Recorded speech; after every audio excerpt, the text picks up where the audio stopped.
श्री स्वामी समर्थ. सर्वांचे माझ्या मराठी यूट्यूब चॅनलमध्ये म्हणजे शंकर महाराजांचा आशीर्वाद या चॅनलमध्ये मनापासून स्वागत आहे. स्वामींच्या कृपेने तुमच्या सर्व चांगल्या इच्छा पूर्ण हो. मैत्रिणींनो, स्वामींच्या कृपेने माझीही खूप छान इच्छा पूर्ण झालेली आहे, ते म्हणजे यूट्यूबचं पेमेंट. केल्याने होत आहे रे, आधी केलेच पाहिजे, असं काहीसं गत माझ्या बाबतीत झालं. तर मला तुमच्याशी आज जो आपला व्हिडिओ आहे तो मी करू का नको असं करत मी शेअर केला फायनली. कारण की अशा बऱ्याच जणी आहेत की मी काय करू का नको, जाऊ दे, हे खूप अवघड आहे, होईल का नाही माझ्याकडून, असा विचार करतात. पण मैत्रिणींनो, म्हणूनच मी तुम्हाला म्हटलं, केल्याने होत आहे रे, आधी केलेच पाहिजे. तर मी माझ्या यूट्यूब प्रवासाची जर्नी जी आहे ती आज तुमच्याबरोबर शेअर करणार आहे.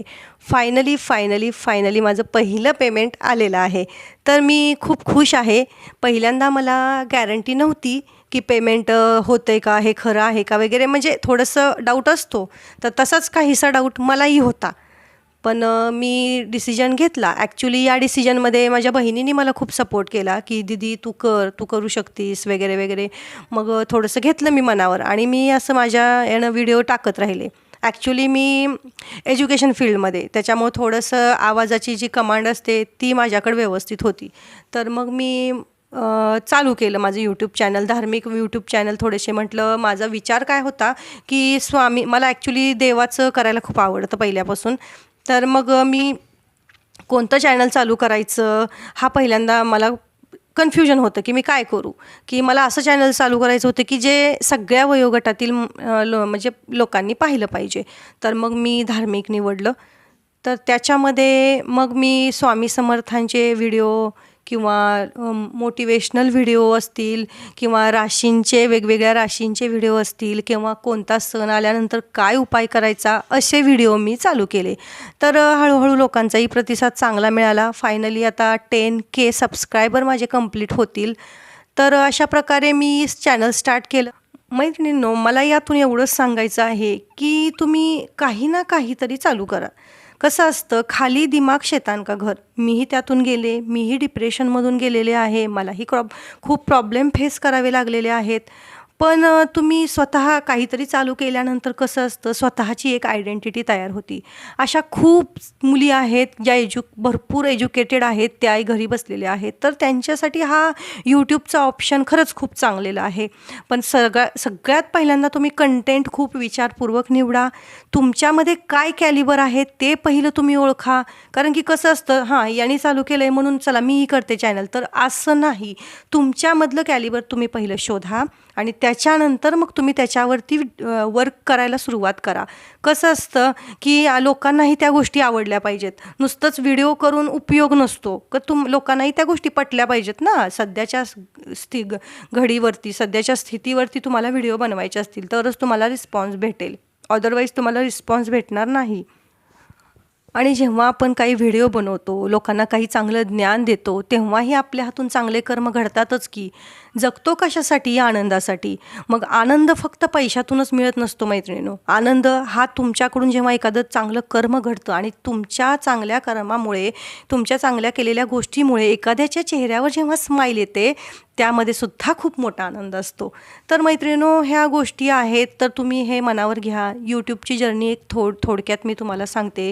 चॅनल स्टार्ट केलं होतं मी, खूप कमी सबस्क्रायबर होते, 50 सबस्क्रायबर होते. हळूहळू 100 झाले, 100चे 1000, असे करत करत माझे सबस्क्रायबर वाढत गेले. यूट्यूबचा क्रायटेरिया काय आहे? 1000 सबस्क्रायबर आणि 4000 जो वॉच टाईम आहे तो आपल्याला कंप्लीट करावा लागतो. त्याच्यानंतर आपलं चॅनल हे मॉनिटायझेशनसाठी जातं. आणि मॉनिटायझेशनसाठी गेल्यानंतर मग त्याच्यानंतर त्याच्यावरती वर्क करतात. ती टीम जी आहे यूट्यूबची, ते आपलं सगळं चेक करतं, सगळे व्हिडिओज वगैरे, काही त्याच्यामध्ये कॉपीराईट कंटेंट वगैरे आहे का.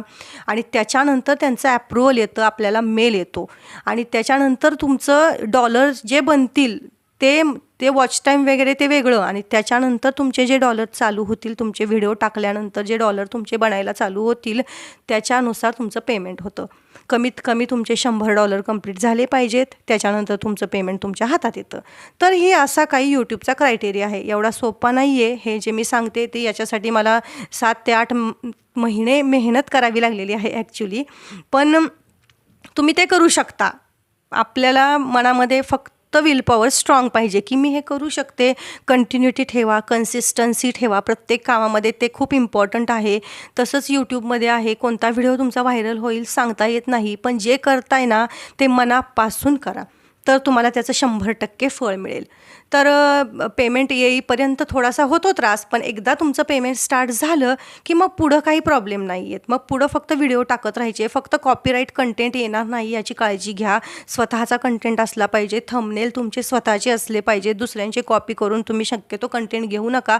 स्वतःचं नॉलेज तुम्ही दुसऱ्यांना द्यायचा प्रयत्न करा, तर तुम्हाला चांगला रिस्पॉन्स भेटेल. तर आणि सगळ्यात महत्त्वाचा प्रश्न म्हणजे पेमेंट किती झालं. बऱ्याच जणींनी मला हा प्रश्न विचारला होता. तर ॲक्च्युली माझं जे पेमेंट आहे, एक चांगला अँड्रॉईड मोबाईल घेऊ शकेल एवढं माझं पहिलं पेमेंट झालेलं आहे. ॲक्च्युली यूट्यूबची पॉलिसी आहे की आपल्याला पेमेंट आपलं डिस्प्ले करता येत नाही. तर माझं हे पेमेंट एवढं झालेलं आहे मैत्रिणींनो. चांगला अँड्रॉईड मोबाईल आपण विकत घेऊ शकेल एवढं तर आहे करण्यासारखं. यूट्यूबमध्ये चांगलं करिअर तुम्ही करू शकता. तर घ्या तुम्ही मनावरती, फक्त कॅलिबर व्यवस्थित ओळखा स्वतःचं आणि त्यानुसार तुम्ही कंटेंट डिसाईड करा. बाकी तर सगळं स्वामींच्या हातात आहे. श्री स्वामी समर्थ. मैत्रिणींनो, व्हिडिओ करू का नको असा प्रश्न होता, पण फायनली माझ्या मनातल्या गोष्टी थोड्याशा तुमच्याशी शेअर कराव्याशा वाटल्या. माझी यूट्यूब फॅमिली पण खूप मोठी होत आहे आता. 10,000 म्हणजे माझ्यासाठी खरंच खूप चांगली गोष्ट आहे. हे कधी मी इमॅजिनही केलं नव्हतं की मी 10,000 सबस्क्रायबर कंप्लीट करू शकेल. पण ते ॲक्च्युली स्वामींच्या कृपेने, माझ्या चॅनलचंच नाव आहे शंकर महाराजांचा आशीर्वाद, तर ते पूर्ण झालेलं आहे. तर तुम्हाला हा माझा छोटासा व्हिडिओ कसा वाटला, ही माहिती कशी वाटली, हे मला कमेंटमध्ये नक्की सांगा. आणि तुम्हाला आणखीन कुठल्या विषयावर माझा लाईव्ह व्हिडिओ ऐकायचा असेल, कोणता करू, तर तेही तुम्ही मला सजेस्ट करू शकता. तर श्री स्वामी समर्थ.